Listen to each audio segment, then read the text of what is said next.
Multiplication of to vector. और यही जो पढ़ने जा रहे हैं फिलहाल बहुत आगे तक चलेगा, चैप्टर में आपको मिलेगा, इसको समझिएगा जरा। दो तरह का मल्टीप्लिकेशन है हमारे पास, अगर समझ लीजिए तो लिखेंगे, समझेंगे। फर्स्ट हमें बोलते हैं scalar, scalar product, scalar product. Second हमारे पास बोलते हैं वेक्टर प्रोडक्ट, वेक्टर प्रोडक्ट। इसको लिखने का तरीका देखिए। हमारे दो वेक्टर हमारे पास है, वेक्टर ए और वेक्टर बी। इनका एक बार हम स्केलर प्रोडक्ट देख रहे हैं, वेक्टर प्रोडक्ट देख रहे हैं। स्केलर प्रोडक्ट क्या होता है, लिखते कुछ ऐसे हैं, vector A dot vector B. जो रिजल्ट आता है वो एक स्केलर आता है, वो एक स्केलर आता है, ठीक है। डॉट क्या होता है, कैसे ऑपरेट करते हैं अभी आगे देखेंगे, फिलहाल लिखने का तरीका देखना है। Vector A dot vector B एक स्केलर होगा। यहाँ पे लिखने का तरीका होता है vector A cross vector B, और ये हमारे पास जो भी रिजल्ट हमारे पास आएगा वो रिजल्ट एक वेक्टर होगा, ठीक है। वेक्टर मतलब उसमें क्या होगा, आई कैप जे कैप के कैप भी वहाँ पर प्रेजेंट होगा।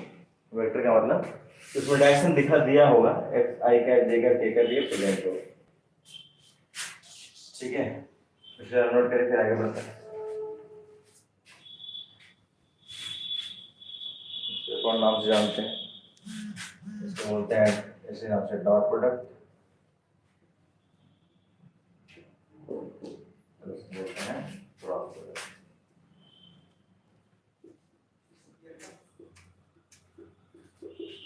ठीक है। प्रोडक्ट या इसी को बोलेंगे, और इसी को हम बोलेंगे डॉट प्रोडक्ट, डॉट प्रोडक्ट। लिखते कैसे, मतलब दो वेक्टर हमारे पास, vector A dot vector B, vector A का magnitude multiplied by vector B का मैग्नीट्यूड इनटू cos थीटा।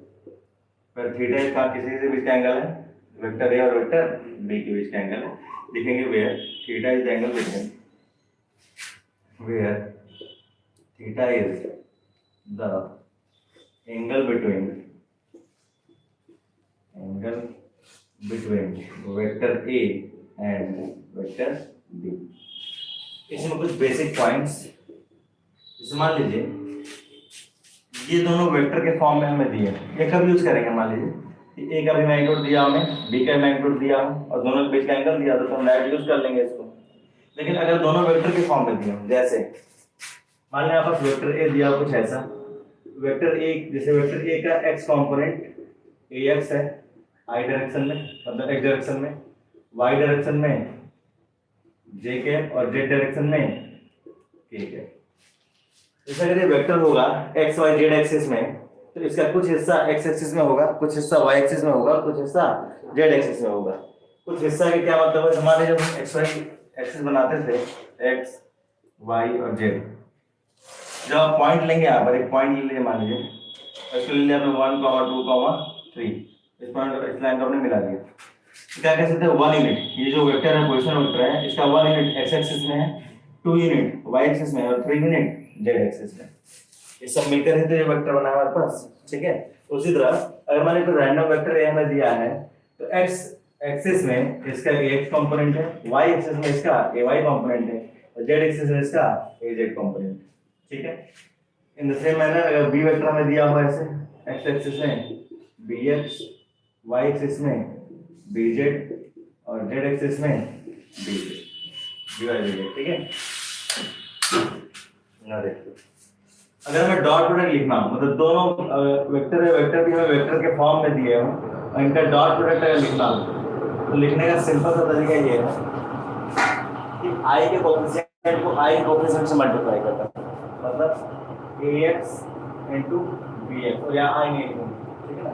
फिर ay j कोएफिशिएंट को j कोएफिशिएंट से मल्टीप्लाई करेंगे, तो ay into by, और यहाँ j कैप नहीं लिखेंगे, प्लस az into bz, यहाँ j कैप नहीं। ऐसा क्यों कर रहे हैं, ये देखिए जरा, जो नॉर्मल मैथमेटिकल मल्टीप्लिकेशन होता है ना वही कर रहे हैं यहाँ पर। लेकिन अगर आप ध्यान देखिए, हम आई कैप को आई कैप से मल्टीप्लाई करें, डॉट प्रोडक्ट करते हैं, तो डॉट का सिंपल सा तरीका यही है, ठीक है। ये जो कैप बताता है कि यूनिट वेक्टर, कैप क्या बताता है, यूनिट वेक्टर, इस यूनिट वेक्टर का मैग्नीट्यूड क्या होगा 1 होगा मल्टीप्लाइड बाय इसका भी मैग्नीट्यूड क्या हो जाएगा 1 होगा इनटू cos दोनों के बीच का एंगल क्या होगा दोनों अगर i का ब्रैकेट एक्शन है तो थीटा क्या हो जाएगा 0 डिग्री हो जाएगा cos 0 डिग्री हो जाएगा cos 0 की वैल्यू 1 होती है तो फाइनल से क्या हो जाएगा 1 हो जाएगा मतलब अगर सेम यूनिट वेक्टर में अगर आप डॉट प्रोडक्ट करते हैं तो आंसर क्या आएगा 1 आएगा यानी i dot i 1 i j dot j 1 और k डॉट k क्या आएगा 1 आएगा इसको रिकॉर्ड लिख देते हैं ये j डॉट j भी होगा और ये k डॉट k भी होगा नेक्स्ट अगर मान लीजिए देखना हो कि i डॉट j क्या होगा दो डिफरेंट i डॉट j या i डॉट k इसी कि हमारा i क्या तो है ये हमारे पास क्या है ये j क्या तो है ये k क्या जब आप i डॉट j देखते हैं तो अगेन इसका यूनिट वेक्टर है तो मैग्नीट्यूड 1 होगा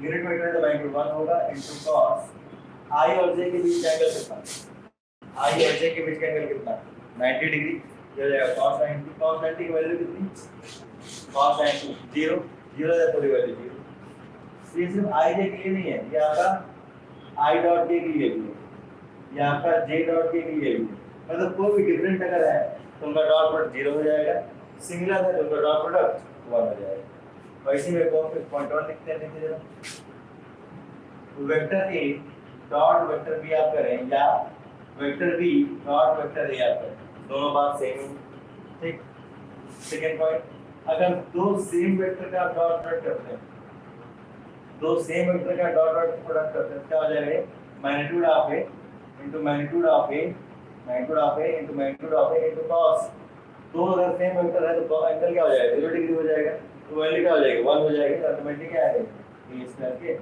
बराबर है तो दिक्कत तीसरा third point if vector a and vector b are perpendicular to each other अगर ये दोनों परपेंडिकुलर है आपस में ये बताइए vector a dot vector b equals to vector a का मैग्नीट्यूड लिखेंगे यहाँ पर वेक्टर b का मैग्नीट्यूड लिखेंगे यहाँ पर लेकिन थीटा क्या हो जाएगा 90 cos 90 बराबर 0 ये पूरा क्वेश्चन क्या हो जाएगा 0 हो जाएगा तो देखकर इसको यूज करते हैं नोट कर लीजिए आगे यूज करेंगे और डॉट प्रोडक्ट का रिजल्ट क्या आता है इसका आता है वेक्टर आता है डॉट प्रोडक्ट का रिजल्ट इसके लगाता है क्योंकि जो रिजल्ट आएगा दैट ऐसे लिख रहा है कि रिजल्ट जो होगा वो एक स्केलर क्वांटिटी होगा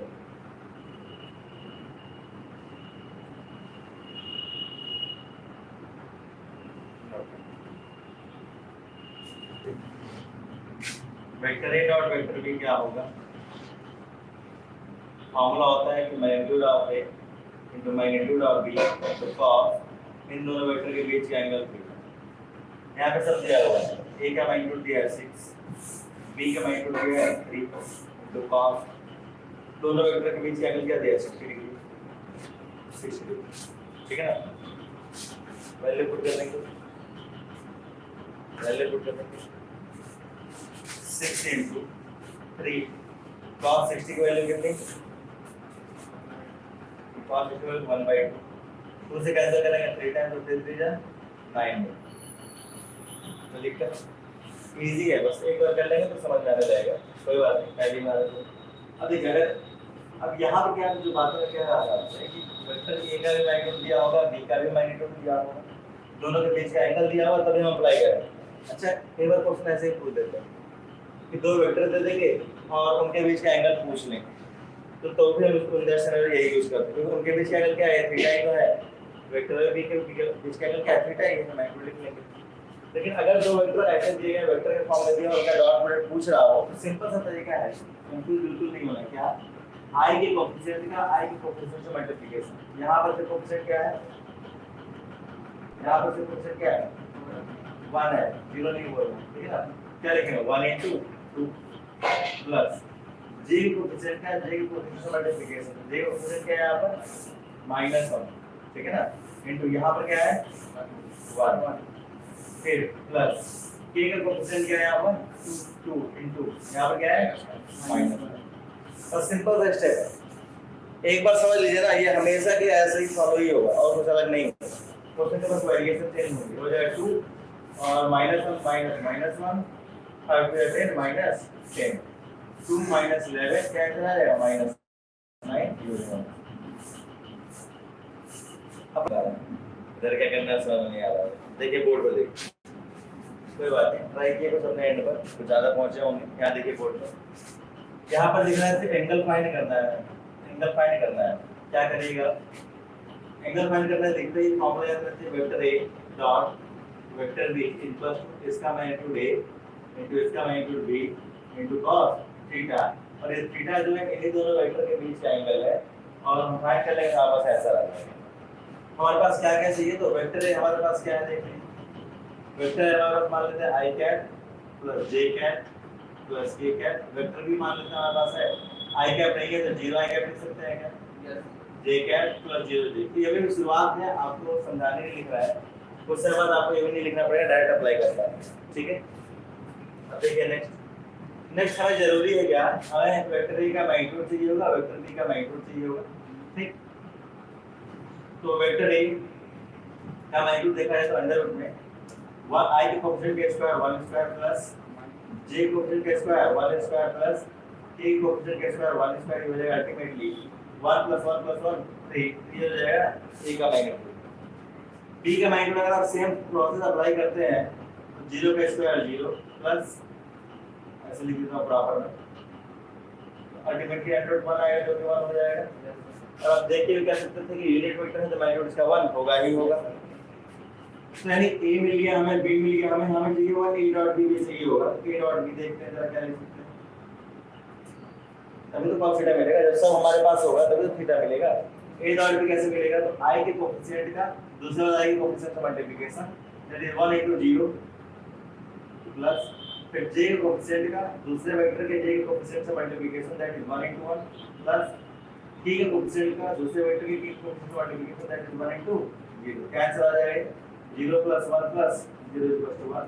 आप ये फंसा होंगे, करें या ना करें, कर लेते हैं वाला, कर लेते बहुत अच्छा। अब वैल्यू पुट करते हैं, आप तो a डॉट b क्या हो जाएगा, यहाँ से आते हैं वापस, a डॉट b हमारे पास 1 इक्वल्स टू मैग्नीट्यूड ऑफ है √3 इनटू मैग्नीट्यूड ऑफ b क्या है 1 cos। यहाँ से अगर आप ध्यान देखें तो cos थीटा इक्वल्स हो जाएगा 1/√3, तो थीटा इक्वल्स हो जाएगा cos इनवर्स 1/√3।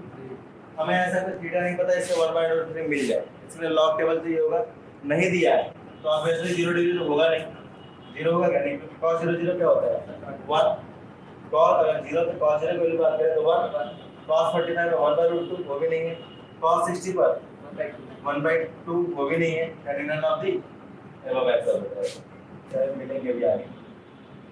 जब भी आपसे कहता है कि दो वेक्टर आपस में परपेंडिकुलर हैं तो सुनिएगा, यानी परपेंडिकुलर तो थीटा क्या हो जाएगा, उनके बीच का एंगल 90 डिग्री, तो vector a dot vector b equals to magnitude of a into magnitude of b into cos 90।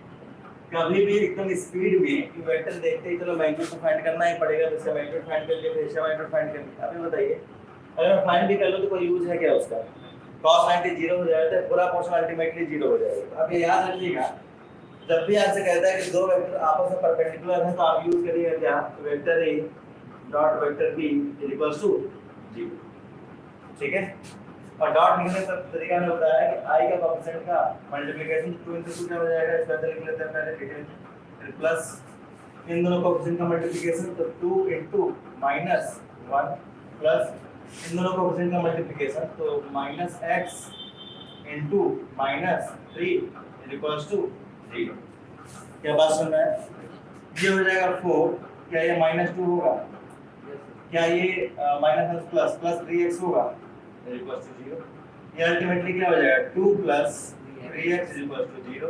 Right में आप सेंड करेंगे इसको, माइनस के साथ जाएगा तो -2 और x आ जाएगा -2/3। मैं बस ईयर नहीं लिख रहा हूँ किस ईयर का है, लेकिन ये प्रीवियस ईयर क्रॉस प्रोडक्ट, इसको वेक्टर प्रोडक्ट भी बोलते हैं। इसका रिजल्ट क्या आता है, वेक्टर ही आता है। डॉट प्रोडक्ट का रिजल्ट क्या आता है, मतलब स्केलर आता है, ठीक है। अगर दो वेक्टर हैं, vector A and vector B, इनका अगर आप क्रॉस प्रोडक्ट करते हैं तो बोलते हैं a क्रॉस b, उसको बोलते हैं a dot b। It equals to the magnitude of A, simply इसका ऐसा लिख देते हैं magnitude of B into sin theta, ये हो जाता है m पर। सुनिए, अगर ये एक वेक्टर है तो इसके पास दो चीजें होंगी, मैग्नीट्यूड होगा एज वेल एज डायरेक्शन भी होगा। ये जो पूरा हिस्सा है ना, ये क्रॉस प्रोडक्ट का मैग्नीट्यूड है। ये क्या है बेसिकली मैग्नीट्यूड ऑफ, ये है magnitude of vector A cross vector B, ठीक है। अगर इसकी बात करें ये क्या है, ये हमारे पास है direction of vector A cross vector B. इसको लिखने का तरीका एक और है, एल कैप को हम ऐसे भी लिख सकते हैं, ए क्रॉस बी कैप भी लिख सकते हैं, ठीक है ना, क्योंकि ये जो कैप है ये यूनिट वेक्टर है। यूनिट वेक्टर सिर्फ और सिर्फ डायरेक्शन बताता है, मैग्नीट्यूड में कोई कंट्रीब्यूशन नहीं करता। एग्जांपल हमने बताया था, कोई आपसे पूछता है कि मान लीजिए संकेत नगर का रास्ता किधर है, बस रास्ता बताएंगे, जाकर पहुंचाकर तो नहीं आएंगे, बस ना बताया ना ऐसे सीधे चले लेफ्ट राइट चले, बस यूनिट वेक्टर का उतना ही काम है, मैग्नीट्यूड में कोई कंट्रीब्यूशन नहीं। ये जो यूनिट वेक्टर है ना, ये परपेंडिकुलर होता है to vector A and vector B, इन दोनों के परपेंडिकुलर भी होता है। यानी अगर दो वेक्टर का क्रॉस प्रोडक्ट करते हैं तो एक रिजल्ट जो वेक्टर ही आएगा, वेक्टर के पास मैग्नीट्यूड भी होना चाहिए, डायरेक्शन भी होना चाहिए। ये उसका मैग्नीट्यूड हो गया और ये उसका डायरेक्शन हो गया। डायरेक्शन मतलब ए क्रॉस बी का, ए और बी इंडिविजुअल का नहीं, उनके क्रॉस प्रोडक्ट का डायरेक्शन। बात समझ आ गया? इसका डायरेक्शन कैसे बनाते हैं, कैसे समझते हैं, अभी नेक्स्ट। मान लीजिए हमें दे दिया जाए vector A ax i cap, x axis में ax कंपोनेंट, y एक्सिस में ay कंपोनेंट, z एक्सिस में az कंपोनेंट। b वेक्टर हमारे पास दिया हो bx i cap plus by j cap plus bz j। अगर हमसे कहा जाए कि a क्रॉस b कैलकुलेट करना, एक होता है डिटरमिनेंट मेथड, उसको अप्लाई करिए। चलिए हम इसी मेथड का एक स्टेप आगे बताएंगे, डायरेक्ट अप्लाई करने का, वो देखिए। डिटरमिनेंट मेथड होता क्या है, आप लिखेंगे यहाँ पर आई कैप। डिटरमिनेंट आप 12th में पढ़ेंगे, 12th में पढ़ेंगे और प्रॉपर देखेंगे, इसके कई सारे रूल्स पढ़ेंगे, प्रॉपर्टीज पढ़ेंगे, हमें जितना जरूरी है उतना हम देखते हैं क्या करना है। आई कैप यहाँ पर लिखेंगे माइनस जे कैप और के कैप, ठीक। अगर आप ए क्रॉस बी कर रहे हैं तो पहले ए का कोएफिशिएंट आप लिखेंगे, तो पहले आया है कोएफिशिएंट आपका है ax ay az, बाद में b है तो bx by bz। इसको सॉल्व करने का तरीका है a क्रॉस b। सबसे पहले आप लेंगे कॉलम, लेते हैं ऐसे करके, एक कॉलम सेलेक्ट करेंगे और फिर दूसरा रो सेलेक्ट करेंगे। इसी जो वर्टिकल है कॉलम बोलेंगे इसको, जो हॉरिजॉन्टल इसको क्या बोलेंगे, रो बोलेंगे। सेलेक्ट करेंगे, जहाँ पे क्रॉस कर रही है आई है, यहाँ पे आई मल्टीप्लाई करेंगे, क्रॉस प्रोडक्ट करेंगे आप ax का by से क्रॉस प्रोडक्ट ये हो जाएगा ax by माइनस रिवर्स से क्रॉस प्रोडक्ट ay bx, ठीक है। थोड़ा सा कंफ्यूजिंग होगा लेकिन न्यूमेरिकल कर लेंगे तो ग्रिप पे आएगा। उसके बाद से आप इसके लिए आएंगे, सर ये मैथ में ऐसा एक रूल है सर, गलत हो गया है। हाँ, मैथ में डिटरमिनेंट का रूल है सर, पढ़े हैं 10th में नहीं हो गया, ये मिलेगा ग्राफिक्स क्वांटिटेटिव कोऑर्डिनेशन में था ये सब। 4 रूल्स होते हैं, ग्राफिक्स मेथड होता है, एलिमिनेशन मेथड्स होते हैं, हाँ, तो इक्वेशन सॉल्व करते हैं वो, इक्वेशन हाँ, एक्स वैसे कुछ लग रहा है कि वैसा है नहीं, ठीक है ना। जैसे आपको ये वाला पोर्शन छोड़ना है तो आपको मल्टीप्लिकेशन ऐसे करना होगा, ठीक है ना। आपका हो जाएगा ये ay bz माइनस फिर az by, ठीक है, इसको छोड़ना होगा। फिर आएंगे इस पर आप माइनस के पूरे साथ देख रहे हैं, फिर ब्रैकेट में आपको क्या करना होगा, हटाते हैं, ठीक है। इसके बाद आपको देखना होगा ये वाला एक कॉलम और ये वाला रो, अब इसको छोड़ेंगे, इसको छोड़ेंगे, तो बचा हुआ उनका मल्टीप्लिकेशन, यानी ax bz minus az bx, ठीक है ना। फिर ये वाला हो गया आपके पास, इसको हटा देंगे, फिर आप इस वाले पे और ये वाला बचा कौन, ये दोनों बचे, तो फिर प्लस उसी कंटिन्यूएशन में के cap cross multiplication ax by minus cross multiplication ay bx। तरीका सिंपल। एक बार आप आई वाले पोर्शन को छोड़ेंगे तो ए वाई बी जेड माइनस ए जेड बी ए वाई बी जेड माइनस ए जेड बी, फिर माइनस यहाँ पर लेकर आएंगे ना, फिर ए एक्स बी जेड माइनस ए जेड बी एक्स, फिर इस वाले छोड़ेंगे आप ए एक्स बी वाई माइनस ए वाई बी एक्स। तो जब करेंगे आप ना तो जो आपका आंसर आएगा वो आई कैप के साथ आएगा, जे कैप के साथ आएगा और के कैप के साथ आएगा, तो एक वेक्टर के फॉर्म में आएगा। नहीं तो एक तरीका और अप्लाई कर सकते हैं, यहाँ पे ऐसे लिखते हैं, देखिएगा ax I cap plus ay j cap plus az k cap, b vector हो जाएगा bx I cap plus by j cap plus bz k cap. अगर क्रॉस लिखना है vector a cross vector b, तरीका समझेगा, आई कैप आप लिखेंगे और इसको ऐसे क्लोज कर रहे हैं, ठीक, ay into bz minus az into by az into by, ठीक है। बीच वाले को माइनस जे लिख देंगे, बस यहाँ पर ध्यान रखिएगा, इसको माइनस जे लिखेंगे। अब जो दिख रहा है ax into bz minus az into bx az into bx, फिर प्लस k क्या, तो प्लस आई क्या माइनस जे क्या प्लस जे क्या। आप यहाँ पर आएंगे जो दिख रहा है ax मल्टीप्लाई करने का पैटर्न देखिएगा, वो पैटर्न मत चेंज करिए, ax by minus ay bx ay match करें, दोनों इक्वेशन सेम आ रहा है। या तो आप ऐसे बनाकर इसको लिखिए या उसी इक्वेशन को ऊपर नीचे वेक्टर को ऊपर नीचे लिख लीजिए और एक बार हाथ रख लीजिए, ऐसे इक्वेशन को बना लीजिए, बन जाएगा। इसको नोट कर लीजिए, फिर आगे ये वेक्टर ए, ये हमारे पास वेक्टर बी और इनके बीच एंगल है थीटा, ठीक है। अगर हमें जानना हो direction of A cross B, direction of vector A cross vector B ये जानना, तो क्या यूज करेंगे, राइट हैंड कर्ल यूज करेंगे, राइट हैंड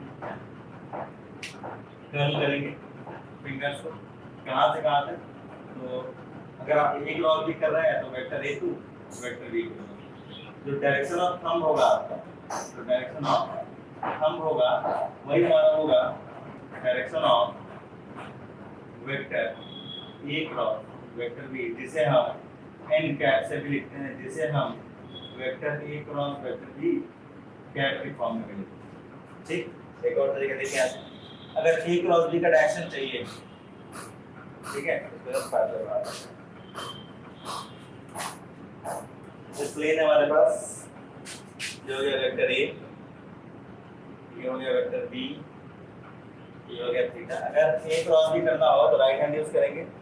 ए क्रॉस बी का मतलब ए से बी की तरफ जाएंगे, ए से बी की तरफ जाएंगे तो थंब ऊपर की तरफ है, तो जो डायरेक्शन होगा ए क्रॉस बी का ये हो गया, ए क्रॉस बी जो वेक्टर का डायरेक्शन है ये है, और इसको क्या बोलते हैं, एन कैप भी बोलेंगे, ठीक है।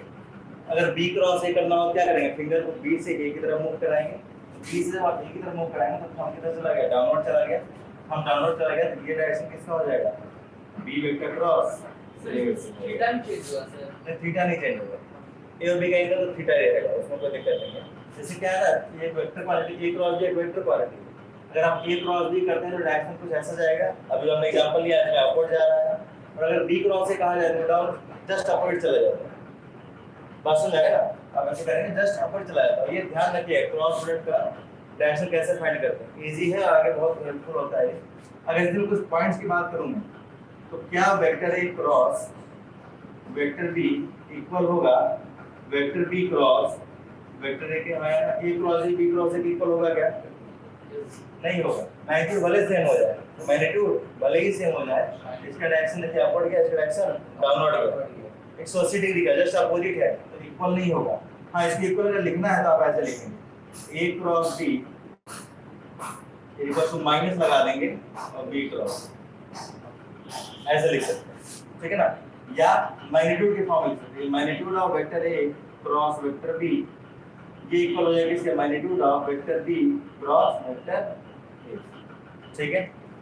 कुछ छोटे पॉइंट्स हो जरा उनको देखिए, यानी जो ये एन कैप है, क्या ए क्रॉस बी का जो डायरेक्शन है वो ए बी के परपेंडिकुलर है, वेक्टर ए के परपेंडिकुलर है, वेक्टर बी के भी परपेंडिकुलर होगा, पहला पॉइंट। अगर vector A cross vector B का डॉट प्रोडक्ट किया जाए ए से, क्या आंसर आएगा? तो ए क्रॉस सोचिए, ये ए यहाँ पर है, इसी प्लेन में बी उधर है, थीटा एंगल बनाया हुआ है, ए क्रॉस बी इसके जस्ट परपेंडिकुलर है, यानी ए क्रॉस बी और ए के बीच का डॉट प्रोडक्ट पूछ रहा है, ये पूछ रहा है ना, ए क्रॉस बी और ए के बीच का डॉट प्रोडक्ट थीटा कितना होगा इनके बीच में? 90 होगा। और याद करिए डॉट प्रोडक्ट में उधर cos थीटा होता था, अगर cos 90 कर देंगे फॉर्मूले में तो पूरी वैल्यू 0, आंसर क्या आ जाएगा? अच्छा, अगर ये ऐसे लिख दें ए क्रॉस बी डॉट बी, क्या आंसर आ जाएगा? अगेन 0। ए से 90 है तो बी से भी तो 90 है, रूटीन बनाया तो अलग बात है, लेकिन ए बी एक प्लेन में है और ये क्रॉस भी ऊपर है, तो अगर ये ए से परपेंडिकुलर है तो बी से भी तो परपेंडिकुलर है। बात समझ में आ गया ना? उसी तरह सेकंड पॉइंट उसी तरह थर्ड हो गया हमारे पास, अगर दिया हो vector A cross vector B dot vector A plus vector B, एक बात बताइए, ये वेक्टर ए ये वेक्टर बी और इनका डॉट प्रोडक्ट कैसा है? इनका डॉट प्रोडक्ट कैसा है? इन दोनों के परपेंडिकुलर, यानी ए क्रॉस बी ये येलो वाला रिप्रेजेंट कर रहा है, यानी ए क्रॉस बी का अगर इससे डॉट प्रोडक्ट करें तब भी 0, ए क्रॉस बी का इससे डॉट प्रोडक्ट करें तो भी 0, क्यों? क्योंकि थीटा 90। अच्छा, ए और बी का रिजल्टेंट किधर होगा? जैसे ए प्लस बी का रिजल्टेंट ही तो है, एडिशन ही तो है, रिजल्टेंट क्या होगा? क्या इसी प्लेन में होगा? एक थर्ड क्या इसी प्लेन में होगा? ऐसा रिजल्टेंट और येलो के बीच में एंगल कितना है? 90 है ना, क्या अभी भी डॉट प्रोडक्ट 0 होगा? बात समझ आ गया ना? अब एग्जाम में आता है ना तो लगता है फॉर्मूला अप्लाई करना तो प्रॉब्लम क्रिएट हो जाता है। ये सब छोटी छोटी चीजें याद हो जानी चाहिए और कॉन्सेप्ट भी क्लियर है। थर्ड वाले में vector A cross vector B का dot product vector A plus vector B का डॉट प्रोडक्ट, तो लॉजिकली ये सोचना कि वेक्टर ए वेक्टर बी का जो ये सॉरी डॉट प्रोडक्ट है एडिशन, जो एडिशन है ये इसी प्लेन में कहीं होगा, यहाँ पे मान लेते हैं इसी प्लेन में ऐसा है, ये लो इसका एडिशन आ गया, उन दोनों क्रॉस तो परपेंडिकुलर था ना, तो 90 डिग्री बना, तो डॉट में जो cos थीटा होता है cos 90 करते हैं पूरा 0, ये आंसर ठीक रहेगा, नोट कर लीजिए। माइनस इसलिए कि अगर ए क्रॉस भी अपवर्ड हमने इसको पॉजिटिव माना है, मान लिया हम यहाँ पर कुछ साइन नहीं लगाया है, इट मींस कि जाने अनजाने में हमने इस ऊपर वाले डायरेक्शन में क्या मान लिया? पॉजिटिव मान लिया, तो नीचे वाले क्या मानेंगे? नेगेटिव मान लेंगे, ठीक है ना? अब इधर पहले देख के कैसे करेंगे। Vector A cross vector B सीखिएगा, सबसे पहले क्या लिखेंगे? आई कैप लिखेंगे, ठीक, फिर ब्रैकेट लगाएंगे और आई वाले को ऐसे क्लोज कर लेंगे, इधर देखिए क्लोज कर लेंगे, इसका इससे मल्टीप्लाई दिया -1 है 3 है, कितना हो जाएगा? -3, फिर माइनस तो फॉर्मूले में ही आता है, फिर 1 × 1 काम बन गया। जे को लिखते हैं माइनस जे, हमेशा से याद रखिएगा, प्लस आई माइनस जे प्लस के ऐसे रखेंगे, ठीक। नेक्स्ट अब इसको आप क्लोज करेंगे, इसका इससे मल्टीप्लिकेशन, फिर 2 है और ये कितना है? -1, कितना हो जाएगा? -2, फिर माइनस फॉर्मूले का ये है और 1 × 1 फिर प्लस के कैप ब्रैकेट में, इसको फिर आप क्लोज करेंगे। मल्टीप्लिकेशन देखिए, पहले ऐसे मल्टीप्लाई कर रहे हैं, फिर माइनस लगाना है, फिर ऐसे मल्टीप्लाई कर रहे हैं, ठीक है ना? तो 2 × 1 2, फिर माइनस फॉर्मूले का ये है 3 × 1 3, अब सॉल्व कर लेना है, क्या हो जाएगा? -4 आई कैप, ये कितना हो जाएगा? -3 माइनस मल्टीप्लाई तो प्लस 3, तो +3 जे कैप और क्या है? माइनस लगाया ना, माइनस ये हमारा ए क्रॉस, बस लगे सुनो, अगर ध्यान है तो एक लाइन में आंसर आता है, पहला ये लिखेंगे दूसरा ये आंसर आ जाएगा।